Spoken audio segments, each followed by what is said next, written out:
ఆటపాటకు మొదటి ఆది గురువమ్మ మంచి మాట చెప్పే బంగారు బొమ్మ 5 ఏళ్ల వయసులో పలక చేతికిచ్చి బడికి ఓ బిడ్డని బతుకు బాట చూపి ఓనమాలు నేర్చి 1, 2 చదివి వయసుతో పాటు చదువు పెరుగుతుంటే ఎదిగిన కొడుకును కళ్ళ చూసుకుంటూ కడుపు నిండినంత సంబరపడుతుంది టీచరో గొప్ప డాక్టరో కలెక్టరో కావాలనుకుంటది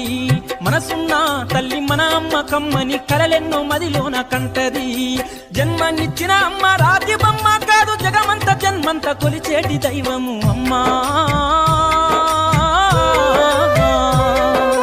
కమ్మనైన అమ్మ పాట వింటే ఎంత మధురమో మనసుకు కాదు మరువతరము కమ్మనైన అమ్మ పాట వింటే ఎంత